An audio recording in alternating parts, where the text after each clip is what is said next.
Have you ever heard the sound of time stopping? Not ticking, not turning, just stopping. For everyone except one girl. Her name was Elara.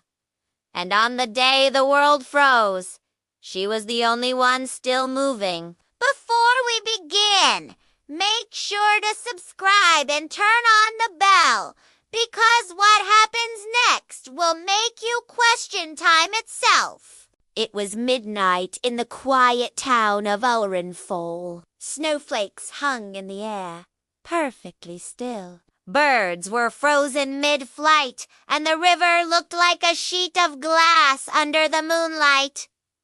Elara stood in the middle of the street, trembling. Everything around her had stopped. She ran to her father's workshop, a small, cozy place filled with gears, clocks, and golden tools. Her father, the town's renowned clockmaker, sat in his favorite chair, utterly motionless. In the deafening silence, only one thing was ticking, a small pocket watch, glowing faintly on the table. Elara picked it up. To her astonishment, the second hand was turning backward. And then she heard it. A soft whisper, a voice from inside the watch. Time has broken. And only you can fix it. The whisper guided her outside, where the world shimmered in an ethereal blue light. Every step she took left tiny, sparkling ripples in the frozen snow. The voice spoke again, its tone urgent. Find the 3 guardians of time, the hour, the minute, and the second. Only together can they restart the world. Carrying the glowing watch that pulsed in sync with her own heartbeat, Elara began her journey. Her first stop was the forest of forgotten hours. Here, time was a tangled mess. Trees grew forward and backward at the same time, and shadows moved before their owners. A fox with stunning silver eyes appeared before her. You carry the heart of time, it said, its voice surprisingly clear. But beware. Someone else wants it, too. Just then, out of the mist came a man dressed in black, holding a cracked hourglass that glowed a menacing red. Give me the watch, child, he said softly, his voice like silk and venom. Time is not meant for mortals. Elara didn't hesitate. She ran. The fox, quick as a flash, leaped beside her.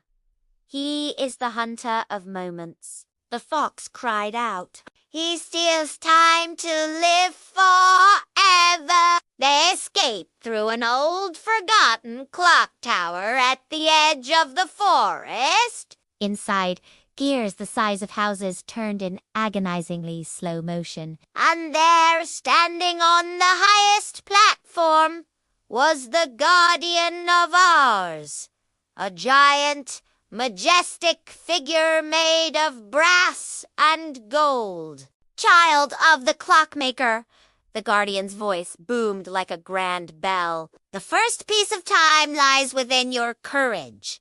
Elara raised the watch, and a brilliant golden light burst from it, shooting across the sky. The first single tick echoed through the silent world. If you're still watching, don't forget to subscribe, because we're just getting to the best part when Elara discovers the incredible truth about what her father really built. The silver fox led her through shimmering valleys to a crystal cave where time literally flowed like water. Inside, suspended in midair, she found her father's journal, its pages flipping slowly. Her breath caught as she read the words.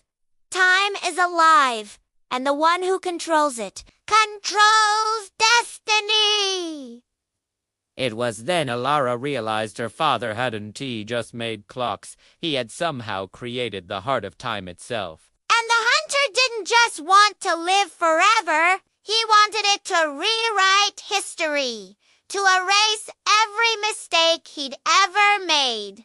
Following the insistent voice of the watch, Elara climbed the dizzying tower of echoing bells. There, the guardian of minutes appeared, a woman made entirely of pure, shimmering light. "Child, you have brought the first spark," she said, her voice a beautiful harmony. "But time requires balance. For every life continued, one must end." Elara hesitated. The weight of her mission suddenly felt crushing. If she restarted time, someone, somewhere, might disappear forever. But she knew she couldn't stop now. She took the second spark, and the watch grew brighter, pulsing like a strong, steady heartbeat. The hunter finally caught her in a collapsing cathedral. The walls seemed to melt like wax, and the air filled with a cacophony of ticking sounds, loud, chaotic, and endless. "You can't win!" he sneered, his calm facade gone. Your father broke time trying to save you. Elara froze. His words unlocked a buried memory. The night of the accident, a broken clock, her father shouting, "Elara, run!" Tears streamed down her face. It hit her like a physical blow. She was the reason time had stopped. The voice inside the watch grew softer, more gentle. "Forgive yourself, and the world will move again."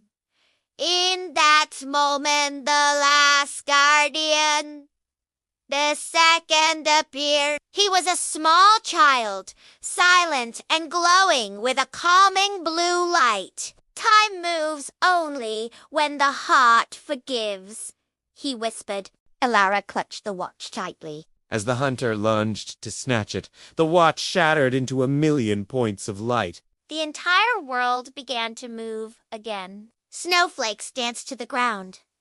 Birds sang their morning songs. The sun rose over Harrenfall, painting the sky in brilliant colors. Elara stood alone in the street, holding the only thing that remained of the watch, a single glowing gear. She heard her father's voice on the wind, clear as day.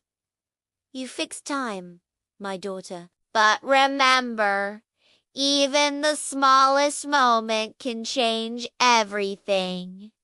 She smiled, and for the first time since that night, the sound of ticking felt peaceful. Because time was alive again. If you enjoyed this story, don't forget to like, subscribe, and ring that bell, because next time we're diving into a world where your dreams can control reality. Thanks for watching!